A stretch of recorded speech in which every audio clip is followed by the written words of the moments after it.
best opportunities I've had to do what I do. I now am a national keynote speaker. But to come back to where I got my scholarship, the only scholarship, by the way, to come play football, the only place that believed in me was Howard University. That's it. My brother, who was a first ballot Hall of Famer, got 132 Division I offers out of 132. 132. Every school wanted him. Okay? Wasn't not my path. But what I learned is it only takes one opportunity to be great. That's all it takes. Guys, the theme of my talk tonight is about vision. Okay? You hear people talk about, oh, I have dreams, which is fine. That's okay. But to me, when I think of dreams, I'm asleep. When you sleep, it's kind of hard to focus. Or if you're daydreaming, you're not focusing either, right? A vision is when you are alert, when you're awake, when you actually know what in the hell you want to accomplish, okay? When I was in high school with Keynote, we came out in 98, I got one offer, came to Howard. Got to Howard in 1998, I saw a guy out in the hall who was my teammate. The first play of my college career, he broke my left wrist. The DN, 6'9", bull rushed me, took me to the ground. Broke my left wrist. What did that teach me? It taught me, guys, that if you don't take the preparation seriously, that you are always going to be at the mercy of someone else. Always. Guys, I don't give a dag on where you come from. You can go to Alabama, you can go to Howard, it doesn't matter. But if you're not going to give the effort, if you're not going to listen to the coaches, if you're not going to give it your all, then it doesn't matter where you go. Doesn't matter. Okay? 1999, started as a redshirt freshman, 4-year starter. Guys, I never wanted to play in the National Football League. Was not my thought process. I wanted to get a job and work at Merrill Lynch on Wall Street as a financial planner. But the NFL came to me before my last year saying, Marques, you're a pretty good player. You work hard, you got a good reputation in the weight room. You just need to work on getting a little bit stronger, get your things together. What did I do? I gave my all, got drafted to the National Football League in 2003. Okay? Played 6 years. The NFL is an absolute blessing to play. But guys, getting there is one thing, staying there is a whole other story. Talk to Cato about it. Okay? You want to talk about dogfights, wars, you want to talk about violence, you want to talk about an absolute bloodbath in training camp? Cato, tell them boys, when you're in training camp, your teammates aren't your friends sometimes.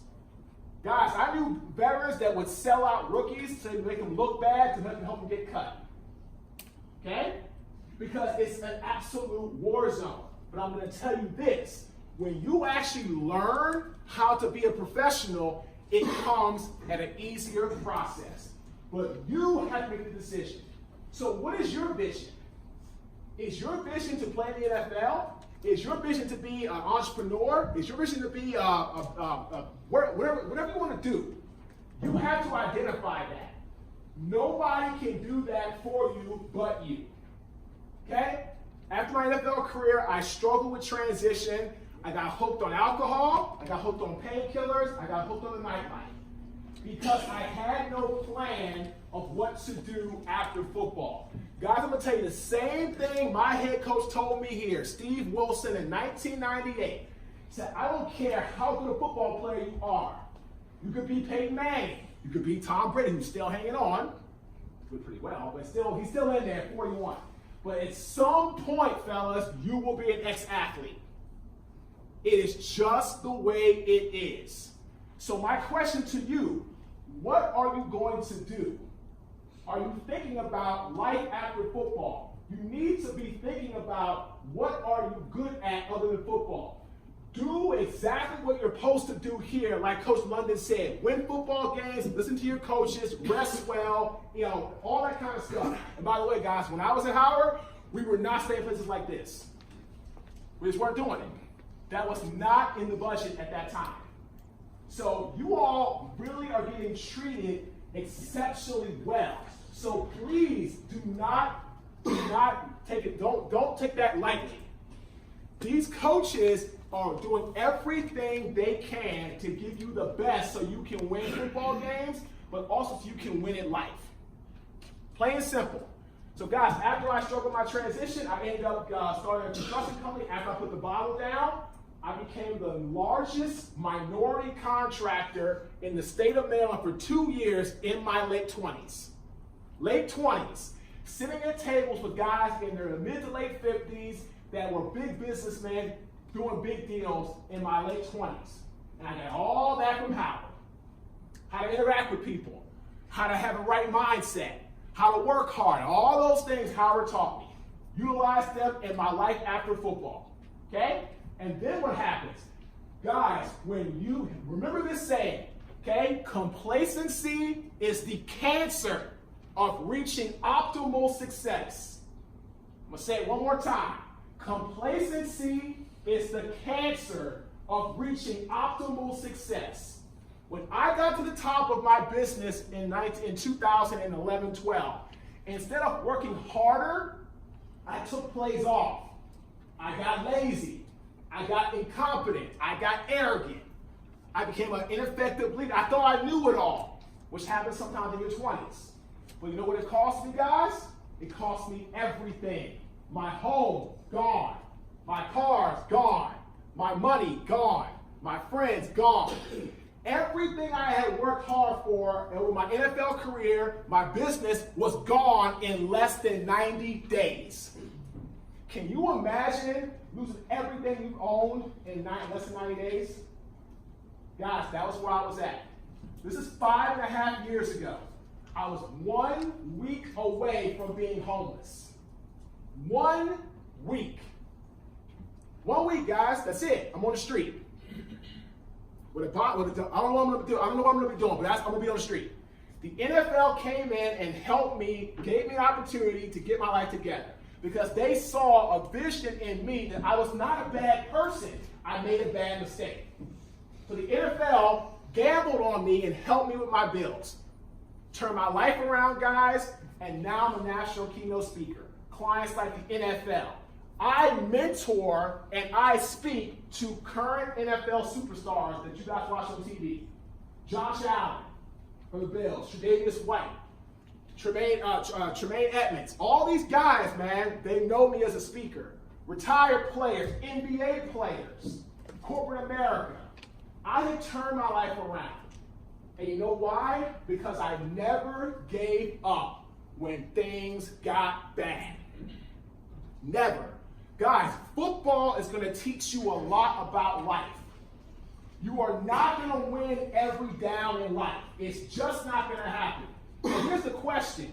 When life knocks you down, do you stay down or do you get up?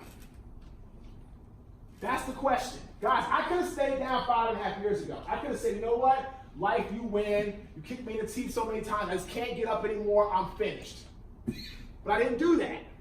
Where did I get that from? My family, Howard, and from my close friends. So I'm going to end up with this, guys. If you want to, I'm going to tell you exactly the same thing that Jack Del Rio told us in 2003. If you want to be the best in life, you have to be your own CEO, your own chief executive officer. You are your own brand. Coach talks about it all the time. You are your brand. How you respect women, how you interact in the South, guys, I live here. He's right. You better be on your best behavior in the South, period, okay? This is a culture that you're not used to. So don't go around acting a fool anywhere, but don't do anything crazy down in the South, okay? I'm telling you, be on your best behavior. Represent Howard, be your own brand. Del Rio said, guys, you can increase or decrease your value daily. It's up to you.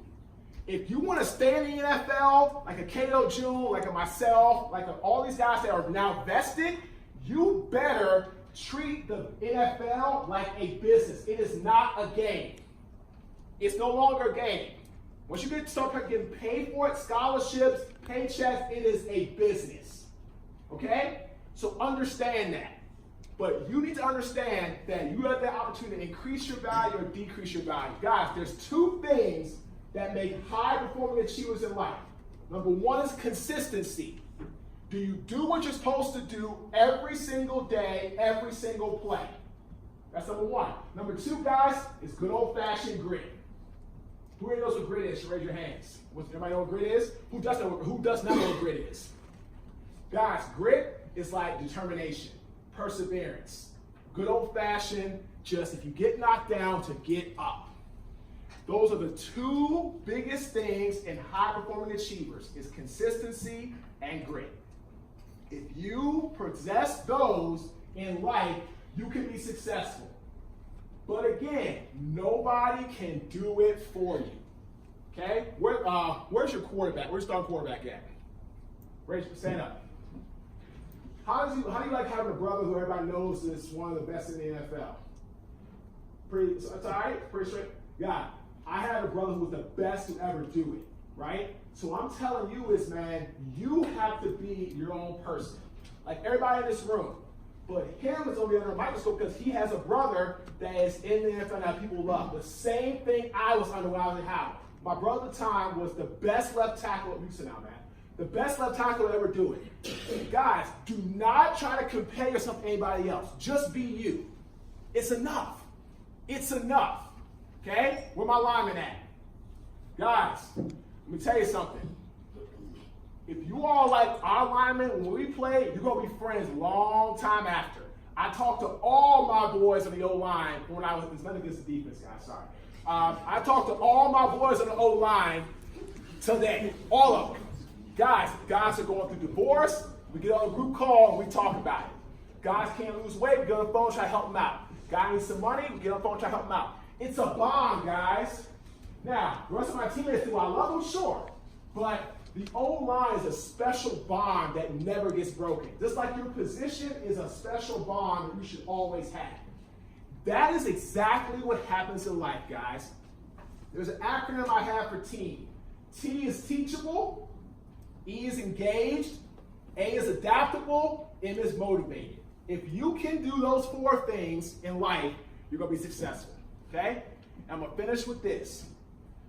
Guys, in life, things will not go your way, okay? But the number one thing that you have to do, and I've heard Coach talk about it tonight, everybody on the staff talks about it, is accountability.